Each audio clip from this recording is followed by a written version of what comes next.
जय हिंद दोस्तों, जैसा कि आप सबको पता होगा यूपी पुलिस कांस्टेबल एग्जाम के लिए अब सिर्फ 10 दिन शेष बचे हैं। ऐसे में सभी छात्रों के मन में बहुत सारे सवाल हैं। सबसे बड़ा सवाल यही है कि इन 10 दिनों में हमें कैसी पढ़ाई करनी चाहिए जिससे हमारा स्कोर अच्छा हो सके। उसके साथ साथ रिवीजन हमें कैसे करना चाहिए, प्रैक्टिस सेट कितना ज़्यादा महत्वपूर्ण है। अगर प्रैक्टिस सेट में कम नंबर आ रहा है तो हम उसे कैसे इम्प्रूव कर सकते हैं, और उसके साथ साथ आपका कट ऑफ कितना होने वाला है। आज के इस वीडियो में मैं इन सभी टॉपिक के विषय में आप सबसे बात करूंगा। मैं उम्मीद करता हूं कि आप सभी लोग इस वीडियो को लास्ट तक जरूर देखेंगे।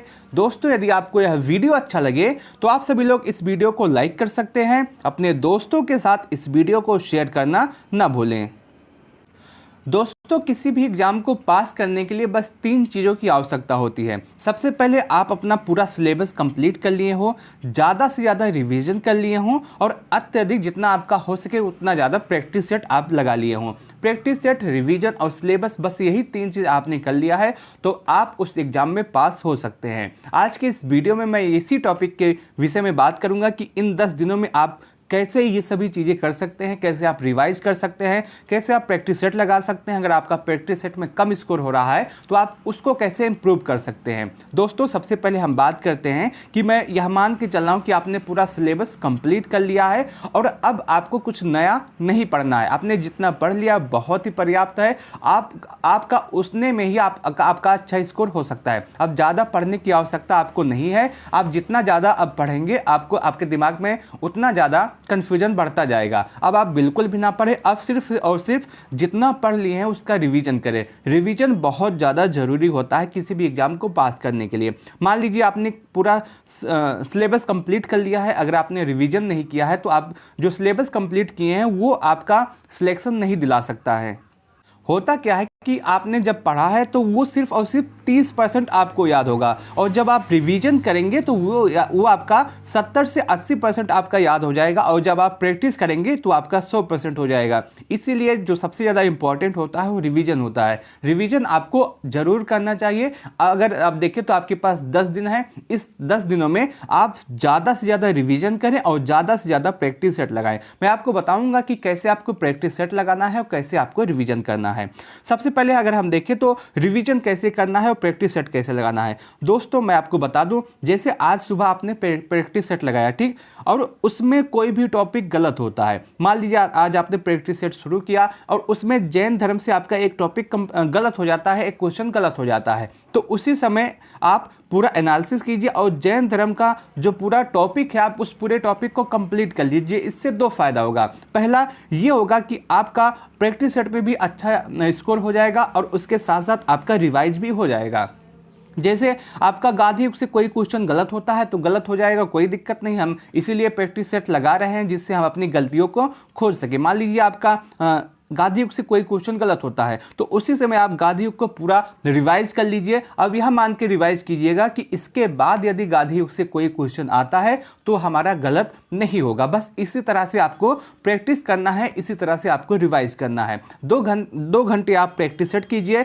2 घंटे के बाद आप 1 से 2 घंटा ही इसको एनालिसिस कीजिए। सभी टॉपिक जो आपका गलत हुआ है उसको एनालिसिस कीजिए, उस टॉपिक को दोबारा रिवाइज कीजिए, दोबारा पढ़िए, तिबारा पढ़िए, और उसके बाद जो आपका समय बचता है उसमें ज़्यादा से ज़्यादा आप रिवाइज कीजिए। मान लीजिए आपका मैथ और रीजनिंग अच्छा है तो आप मैथ रीजनिंग को प्रैक्टिस सेट में ही लगाइए। बाकी जो आपका अदर सब्जेक्ट है, जीके जीएस हिंदी, आप उसको रिवाइज कीजिए। अगर आपका जीके जीएस हिंदी अच्छा है तो आप मैथ रीजनिंग को ज़्यादा से ज़्यादा प्रैक्टिस कीजिए। बस यही इतना महत्वपूर्ण है। और प्रैक्टिस सेट आपको इसलिए भी लगाना चाहिए, देखिए, अगर आप देखिए आपके एग्जाम में 150 क्वेश्चन है और 150 क्वेश्चन को करने के लिए सिर्फ और सिर्फ 120 मिनट ही दिया गया है। अगर आप ज़्यादा प्रैक्टिस नहीं करेंगे तो आप टाइम को मैनेज ही नहीं कर पाएंगे और आप देखेंगे कि आपका बहुत सारे क्वेश्चन छूट भी जाएगा। ऐसे में आप ये गलती ना करें, आप ज़्यादा से ज़्यादा प्रैक्टिस करें। ज़्यादा से ज़्यादा प्रैक्टिस करेंगे तो आपकी स्पीड भी बढ़ेगी और आप बहुत सारे क्वेश्चन को हल कर पाएंगे। मैं अभी से यह कह रहा हूँ कि जो भी स्टूडेंट प्रैक्टिस सेट लगा के नहीं जा रहा है पेपर देने, उसका आप यह मान के चलेंगे कि बहुत सारे क्वेश्चन वो देख ही नहीं पाएगा, बहुत सारे क्वेश्चन उससे छूट जाएंगे। तो प्रैक्टिस सेट आपको अवश्य लगाना है, प्रैक्टिस सेट आपको लगा के जाना है, तभी आपका स्कोर अच्छा हो सकेगा, तभी आप ज़्यादा से ज़्यादा क्वेश्चन को अटेम्प्ट कर पाएंगे कम समय में। अब रिवीजन की बात करते हैं दोस्तों। रिवीजन बहुत ज़्यादा ज़रूरी है, क्योंकि मैंने आपको अभी बताया जब आप पढ़ते हैं तो आपका 30% ही याद होता है, लेकिन जब आप रिवीजन करते हैं तब 70 से 80% आपको उस समय याद होता है। तो रिवीजन बहुत ज़्यादा ज़रूरी है। रिवीजन करने के लिए आप यहाँ कर सकते हैं कि भाई 10 दिन है और 10 दिन एक एक टॉपिक आप रिवाइज कर सकते हैं। जैसे अगर 10 दिन है तो आप सबसे पहले आप उठा लीजिए हिंदी को 2 दिन दीजिए, 2 दिन में आप पूरा रिवाइज कर लीजिए। उसके बाद आपका आता है इतिहास को 2 दिन में, 1 दिन में पूरा रिवाइज कर लीजिए। पूरा इतिहास आप 1 दिन में रिवाइज कर लीजिए। उसके बाद आता है जो इंपॉर्टेंट, अब सब पढ़ना जरूरी नहीं है, जो इंपॉर्टेंट आपको लगता है बस आपको वही रिवाइज करना है। फालतू का पढ़ने से कोई मतलब नहीं है। ना ही इतिहास भूगोल से ज़्यादा क्वेश्चन आपके यूपी पुलिस कांस्टेबल में देखने के लिए मिलेंगे। इतिहास से ज़्यादा 3 क्वेश्चन आएगा, इससे ज़्यादा आपके पूरे इतिहास से क्वेश्चन नहीं आएगा। अभी इसके बाद मैं आपको एक वीडियो दूंगा जिसमें मैं आपको बताऊंगा कि कौन कौन सा टॉपिक आपके लिए बहुत ज़्यादा इंपॉर्टेंट है, और पिछला जो एग्जाम हुआ है उसमें इतिहास से कितने क्वेश्चन आए हैं, जियोग्राफी से कितने क्वेश्चन आए हैं, पॉलिटी से कितने क्वेश्चन आए, तो आप उसको अवश्य देखिएगा, उसके हिसाब से आप रिवाइज कीजिएगा।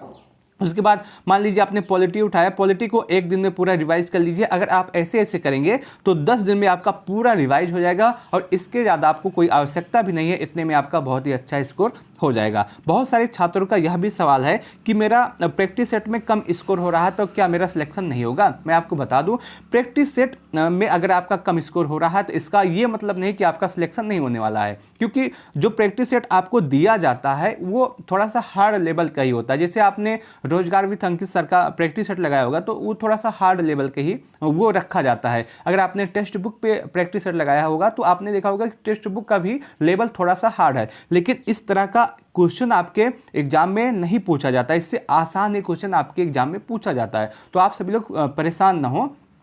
यदि आप सबका स्कोर 170, 180, 190 के आसपास हो रहा है तो अभी आपके पास 10 दिन का समय है। इन 10 दिनों में आप अपना स्कोर इंप्रूव कर सकते हैं, कोई भी दिक्कत नहीं है। अगर आप इस 10 दिनों में अपना स्कोर 10 नंबर भी इंप्रूव कर ले जाएंगे तो आपके लिए फ़ायदा ही होगा, कोई नुकसान नहीं होगा, और आप इतना कर भी सकते हैं। आप इन 10 दिनों में 10 से 15 या 20 भी नंबर इंप्रूव कर सकते हैं यदि आप अपना 100% इसी एग्जाम के लिए देते हैं तो आप सभी लोग परेशान ना हो। अगर आपका स्कोर कम हो रहा है प्रैक्टिस सेट में तो आप घबराने की आवश्यकता नहीं है। हो सकता है कि जो प्रैक्टिस सेट में पूछा गया हो वो आपने ना पढ़ा हो, यह भी हो सकता है कि प्रैक्टिस सेट आप लगा रहे हो तो आपके पास बहुत सारे डिस्टर्बेंस भी हो सकते हैं। कोई आ जाता है या फिर कुछ उठना पड़ जाता है तो उसमें आपका माइंड जो है कंसंट्रेट नहीं हो पाता है। लेकिन एग्जाम हॉल में जो होता है वो दूसरा माहौल होता है, उस माहौल में अगर आप जाएंगे तो आपका अच्छा स्कोर हो सकता है। तो आप सभी लोग परेशान ना हो। यदि आपका प्रैक्टिस सेट में कम स्कोर हो रहा है तो आप सभी लोग परेशान होने की बात नहीं है। और प्रैक्टिस सेट में आप इस स्कोर अपना इंप्रूव कैसे कर सकते हैं, तो इसके लिए आपको यही करना होगा कि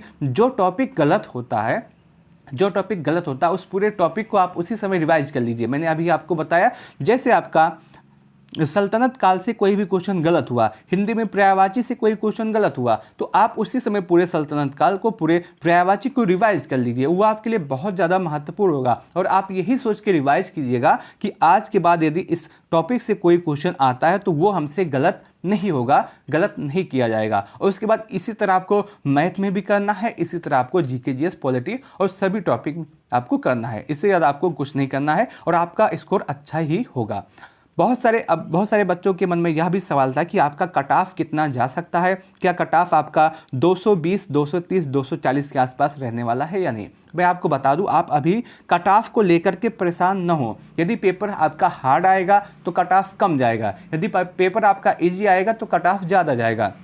लेकिन आप सभी लोग टारगेट 230 प्लस का ही लेके चलिए। कुछ भी होता है, आप टारगेट हमेशा 230 प्लस का ही लेके चलिए, क्योंकि अगर आपका स्कोर 210, 215 भी हो जाता है तब भी आप बहुत ही अच्छे स्कोर में रहेंगे, आपका सिलेक्शन हो जाएगा। हालांकि जो कट ऑफ जाएगा, मैं अभी से बता देता हूं, जो कट ऑफ जाएगा वो आपका 205 से लेकर के 210 के आसपास ही रहेगा, इससे ज़्यादा कट ऑफ नहीं जाएगा। और आपको टारगेट जो लेकर चलना है वो आपका 230 का लेकर चलना है। मान लीजिए कोई क्वेश्चन आपसे गलत हो जाता है, कुछ छूट जाता है, तो आपका कम होकर के 210, 212, 215 हो, तब भी आपका सिलेक्शन हो सके। और आपका जो कट ऑफ है वो जनरल का जो कट ऑफ है 205 से 210 के आसपास रहेगा, इससे ज़्यादा कट ऑफ नहीं जाएगा, इससे कम रहने के पूरे चांस है। तो आप सभी लोग निश्चिंत हो जाएं, अपनी पढ़ाई को इस तरह से करें जिससे आपका स्कोर इतना हो सके। मैं उम्मीद करता हूं कि आपको यह पूरा वीडियो अच्छा लगा होगा, यह जानकारी अच्छी लगी होगी। यदि आपके मन में अब भी कोई डाउट, कोई सवाल, कोई कंफ्यूजन रह गया है तो आप कमेंट सेक्शन के माध्यम से हमसे पूछ सकते हैं। मैं आपके प्रत्येक कमेंट का जवाब अवश्य दूंगा। यदि आपको यह वीडियो अच्छा लगा हो तो आप अपने दोस्तों के साथ इस वीडियो को अवश्य शेयर कीजिएगा। इस वीडियो को लास्ट तक देखने के लिए आप सबका बहुत बहुत धन्यवाद।